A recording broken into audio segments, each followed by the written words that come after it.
Let's bring this 39-year-old Pontiac Firebird model kit to life with some RC electronics.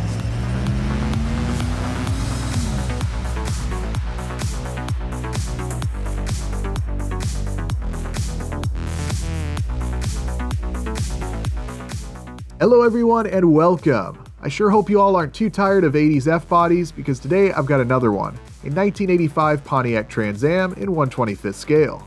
You may recall a build that I did a while back where I converted a very similar 83 Camaro dealer promo car into a fully functional RC model using one of our FFR SE1 chassis kits. I'm very pleased to see that both that video and our chassis kits have been a big hit among the community, so a huge thanks for all the support. I wanted to do a similar build here with this Firebird, but I'm using a traditional plastic model kit instead of one of those dealer promo cars. Because of this, I've got more parts to work with, and I'm going to be incorporating more details into this build, such as having a full interior instead of just blacking out the windows, and trying my best to add a somewhat detailed engine bay. To allow some more room for these additional details, I'll be utilizing some smaller RC electronics than what I used on that prior build. I won't be able to match the Camaro with regards to performance, but these electronics will be better suited for the more detailed build I want to do with this car.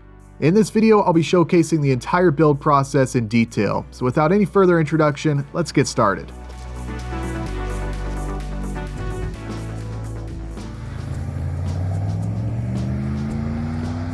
The 1985 Pontiac Firebird Trans Am represented the peak of Pontiac's performance offerings during the mid-1980s. Originally introduced for the 1982 model year, the third generation of the Firebird and similarly designed Chevrolet Camaro were a fairly significant departure from the prior two generations. While relatively lacking in horsepower, compared to the large displacement engines offered a little over a decade prior, their lighter weight, improved aerodynamics, and redesigned suspension did make them superior going around corners.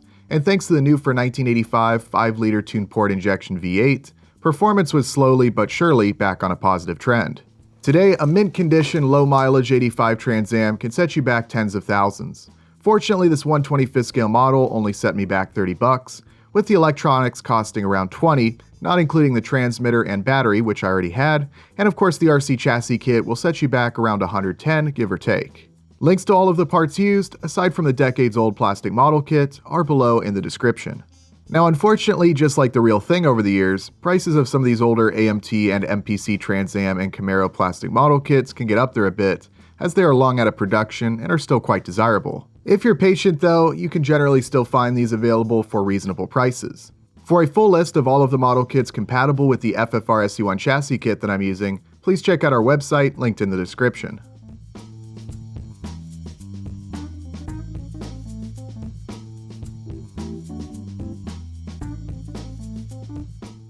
As you see me get this model unboxed and give you all a good look at the parts that are included, I want to turn your attention to this. This model kit was brand new and never opened, as you just saw, but you'll notice some damage to some of the parts that almost look like they've melted. I believe this is caused by a chemical reaction between the material used for the rubber-like tires and the other hard plastic pieces. This is not that uncommon to see on older model kits when these different materials were placed in the same bag from the factory. Unfortunately, some parts, most notably the clear plastic pieces in this kit, have been affected. Not a big deal though, these clear pieces could probably be fixed or at least improved with a bit of sanding and polishing, but I just so happen to have a different set of these clear plastic pieces in perfect condition, so I can use those as needed.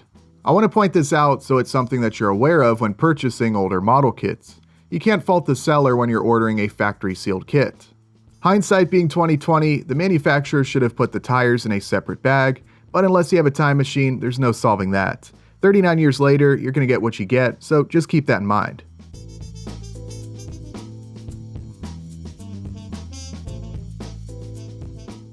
The most important part for this project is the body, which looks great.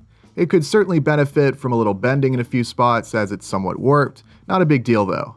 These older AMT and MPC Camaro and Firebird kits are not the most detailed or well-fitting models in the world, though to be fair, they're certainly not the worst. Regardless, I'm confident that with some work, this thing is going to look sweet and make for a very fun project, so let's continue on.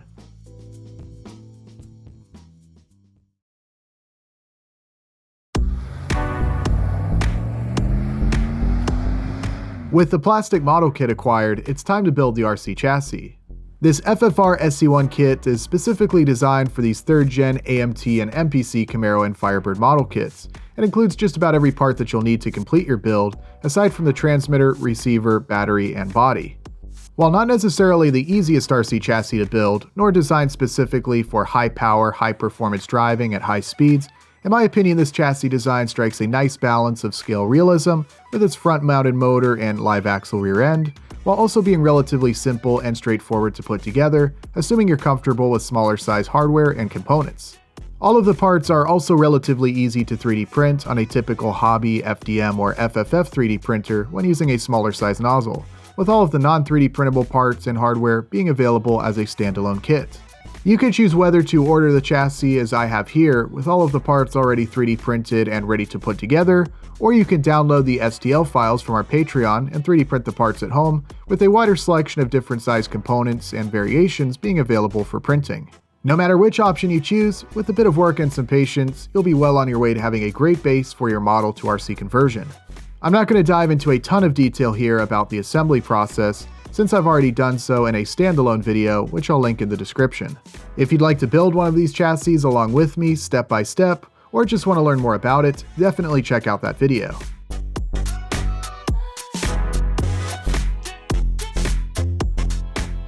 While this chassis here is completely box stock and is identical to the one that I used for that prior 83 Camaro build, there is a key difference that I want to point out, and that's with regards to the electronics.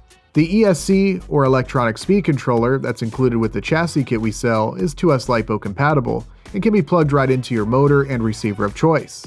I'm not using that ESC with this project though. Instead, I'm using this tiny 1S LiPo compatible ESC that, along with the smaller size receiver and battery, tucks away out of sight in the trunk area of this car, allowing plenty of room for a full interior. If you're comfortable with soldering some tiny magnet wire and don't care about performance or maximum speed, these electronics are a great choice. If you want to see a project where I take the detail even further, not only utilizing these tiny electronics, but also using the chassis pieces included with the model kits rather than 3D printing one, check out this 1965 Shelby GT350 or this 1939 Chevy Coupe that I built prior. There are videos on this channel covering both of those projects in detail.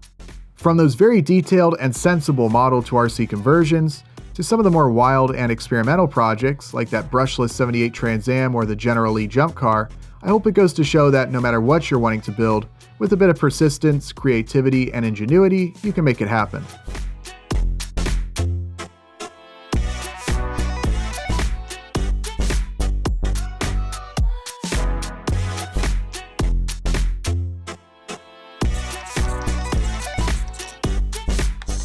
As you can see here, this chassis is now fully assembled and working great, so it's time to start modifying the model kit to fit on top.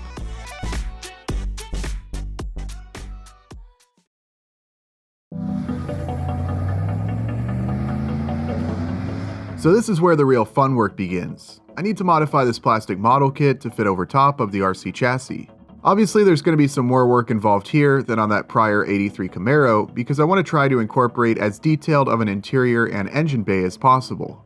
There of course will be some compromise and hacking required to get everything to fit, but I'll do the best I can. Having built some very similar cars in the past, I've got a pretty good idea of what modifications I'll need to make, but I think my execution on this project was the best I've done so far with one of these 3rd gen F-bodies. I started by removing some material from the interior tub around the passenger side footwell so there won't be enough room for the steering servo.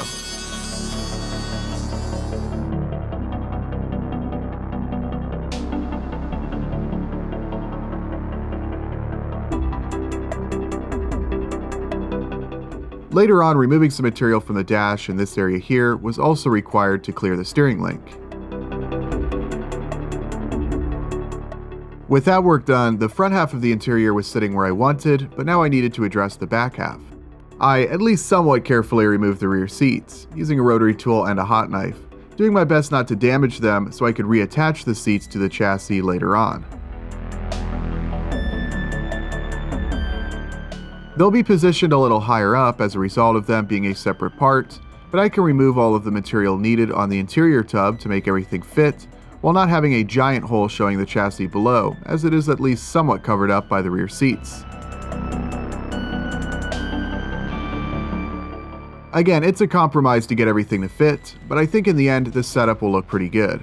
Some more trimming and sanding was required in a few areas to have the interior piece sitting low enough and to be positioned so the body lines up with the axles. Of course, attached to each one of these axles will be one of these OEM-style wheels included with the chassis. To make these wheels look a little more like the real thing, I simply used a Sharpie to replicate the aluminum and a chrome pen to accentuate the lug nuts. I only wanted the top to look like aluminum while leaving the other surfaces black, and it seems like this was a very easy way to accomplish that. Very simple, but the wheels look great. I got them mounted to the chassis so I could continue to do some test fitting. As you might be able to tell, the track width on the front of this chassis is a bit narrower than in the rear. This is helpful for reducing the amount of wheel rub against the body that can occur when the front wheels are steering, but it's not the most scale appearance. So I spaced out the front wheels a bit with some additional wheel hexes that can simply be threaded onto each one of the front axles. During the assembly of the chassis, I cut those front axles a little shorter than I should have, so I ended up having to sand down the wheel hexes slightly so they weren't spacing the wheels out too far, but in the end I got everything looking how I wanted, and the front wheels are securely attached to the chassis, though not with a lot of threads to spare.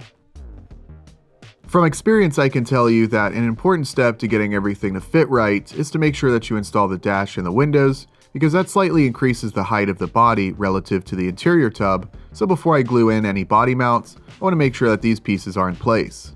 Of course, it's also a good opportunity to make sure that all of the windows and the dash are a good fit and make any adjustments as needed. With the interior tub sitting flat against the chassis, the car has a pretty low stance. This is good since I have some room to slide in a couple of 1mm thick magnets between the interior tub and the chassis, which will hold the interior and body in place just as shown.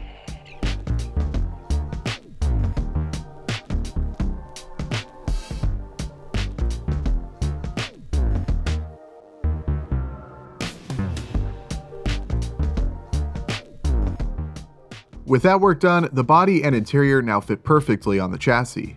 I know it looks really simple when you're condensing it down to a few minutes in a build video like this, but in reality it takes some time and patience to remove some material, do a test fit, remove a bit more, and make sure everything fits as it should, and that nothing is rubbing or coming into contact with any of the mechanics on the chassis. Not exactly as simple as building a conventional RC car, just following along step by step, but again, a little patience and a lot of test fitting eventually gets you the result that you want. As you can see here, I removed a bit of material from the front of the passenger seat so it can sit slightly further forward, even with the steering servo in place.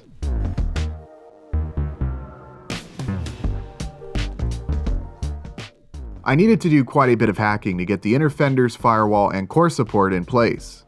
I started by gluing everything to the model kit's chassis piece before cutting this front section off and gluing it to the body.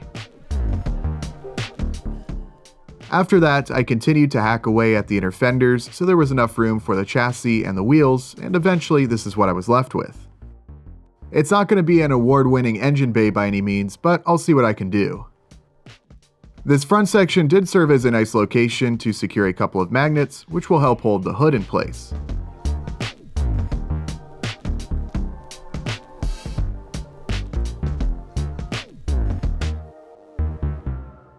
Since the hood was sitting a little low, I made some bump stops, not unlike what you would find on a real car, using some tiny screws.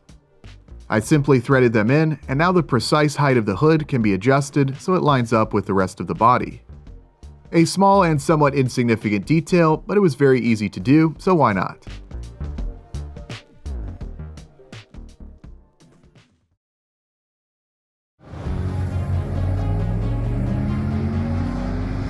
With the more challenging task of getting this plastic model to securely fit onto the RC chassis now complete, I can move on to getting the car painted, though not before doing a bit of prep work. This includes things like sanding the entire surface of the body to help with paint adhesion, and ensuring all of the parts like the bumpers and trim pieces fit well. I also deepened the panel gaps with a hobby knife and pick tool. If you're really going for perfection with this kit, I would suggest gluing the bumpers and all of the trim pieces in place before painting, and then just do a good job of masking if you want the car to have a two-tone look with a lower trim painted a different color. These 6 trim pieces that go around the base of the body didn't seem to fit all that well without sanding sections on the fenders and the rocker panels, but in the end it all turned out looking decent enough. With everything fitting well, sanded, and now washed, it was time to do the painting. I chose to replicate the bright blue color option that was available on the real thing. And by that I mean I chose the closest looking spray can that I had sitting on the shelf, and I used that to paint the car. For being something I just so happen to have on hand though, it looks like a pretty close match. I painted the lower trim silver, again trying to match the color as close to the real thing as I can. Obviously I'll have to come back later to airbrush the bottoms of the bumpers the same color. As expected, the rattle can paint job was a little rough, so I decided to wet sand it and give it a second round of paint. At this point, I also got all of the interior pieces washed and painted. I went with a gray interior, which I thought would contrast nicely with the blue body. I used both matte paint and gray primer to add a bit of variation between the seats and the rest of the interior. Nothing amazing, but I just feel like it adds a bit of variation rather than painting everything the exact same color. Once again, I did some more wet sanding on the body before masking the lower portions of each bumper to paint silver.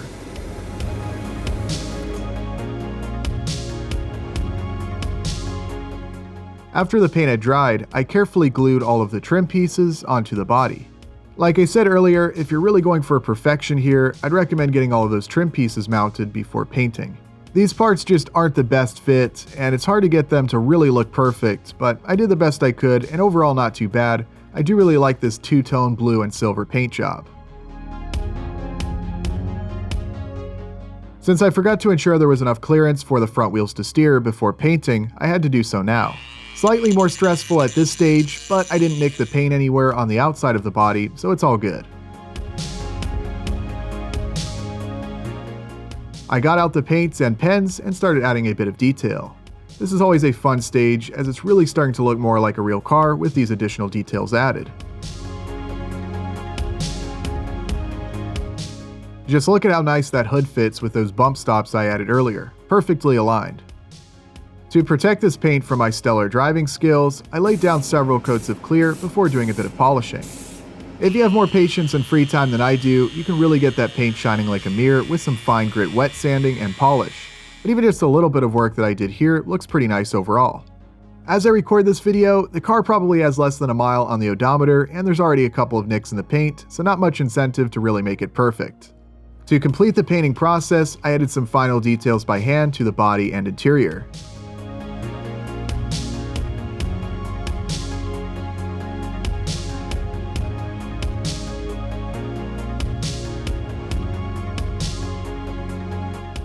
Again, nothing over the top here, but a little bit of detail can go a long way. I'm very happy with how the car is looking so far, and all that's left to do now is to put it all together.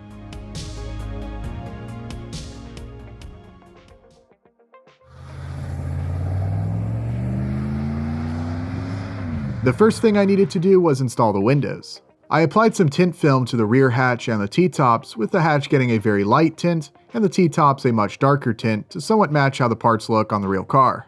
If you want the best possible result, tint film is probably not the best option, as there's not really enough adhesion to get it to stick around curves and on the edges. It is nice though, since it's perfectly uniform, which can be a bit difficult to achieve when spraying the tint, and you have precise control over how much tint you want the windows to have. I'm going for an OEM look on this car, so your typical spray tint or transparent smoke paint wouldn't really look right, since I just want a bit of a bluish grayish tint on the rear hatchback, and then something a bit darker for the T-tops to where they look black, but they're still obviously transparent. I've seen some impressive results done by mixing paints to create a custom OEM-style bluish tint, which can then be airbrushed onto the windows, even replicating the darker areas you'll see on spots like the top of the windshield, but it is hard to beat the convenience and simplicity of using actual tint film.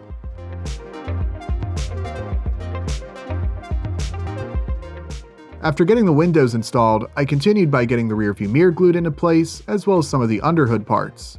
Earlier I should have done a bit more test fitting with the battery and the coolant overflow, because it turns out that they don't really fit without being in the way of the hood closing, but it is what it is. It's not like this engine bay was on track to be a real showstopper anyways. Up next, I installed some of the parts that go on the exterior of the body, including the rear spoiler, taillights, license plate, and side view mirrors.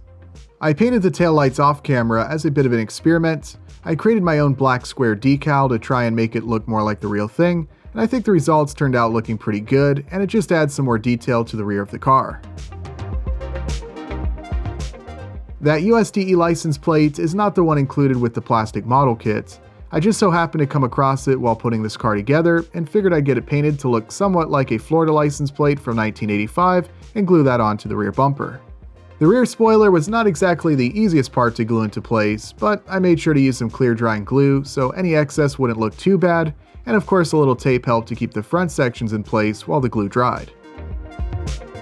Next, I went ahead and assembled the interior pretty much as normal, except the rear seats get glued to the chassis rather than the interior tub.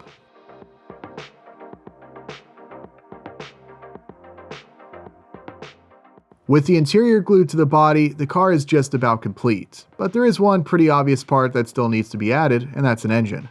There's a couple different variations to the engine included with this model kit, including a custom turbocharged version and the older style Crossfire fuel injection, which was no longer available in 1985.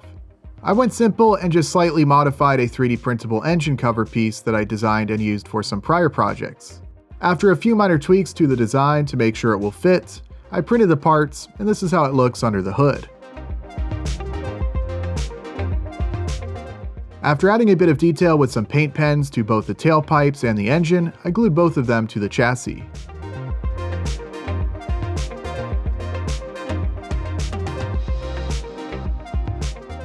All things considered, I think the engine bay turned out looking pretty cool, and I'm glad I did what I could to have it, since I think it's certainly better than nothing. With those final two parts in place, the car is now complete.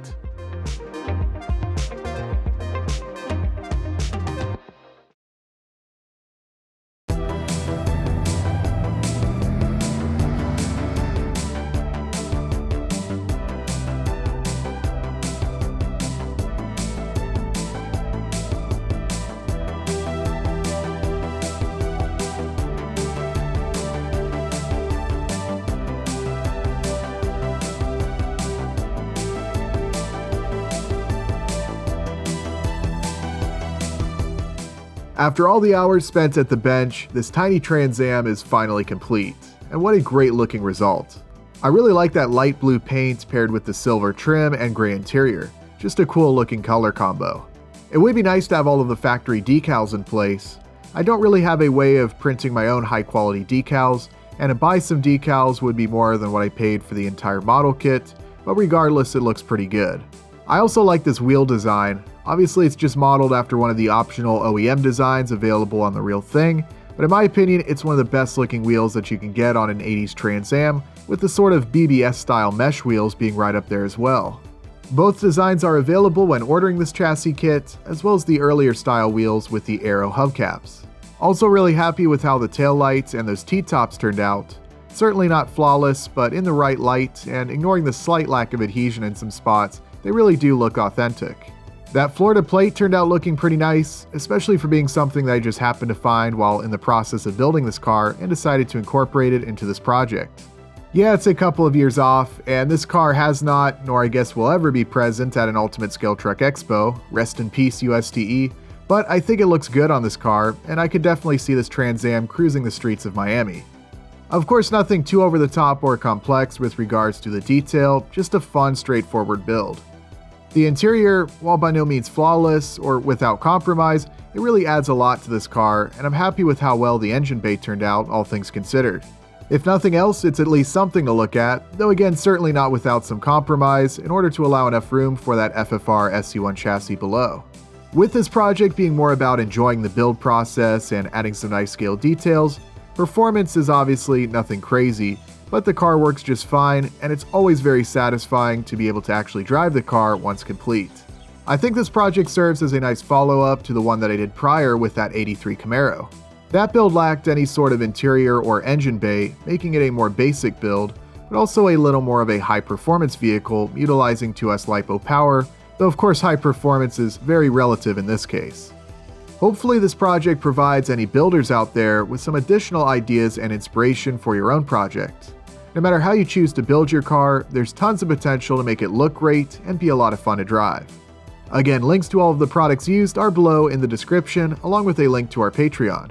Of course, any questions regarding this build, please feel free to leave a comment below. I'll do my best to answer them. If you enjoy this type of content, be sure to hit that like button and make sure you're subscribed, as we've got some more great projects in the works that I look forward to sharing with all of you. But that's all for today's video. As always, thank you all very much for watching, and I'll see you next time.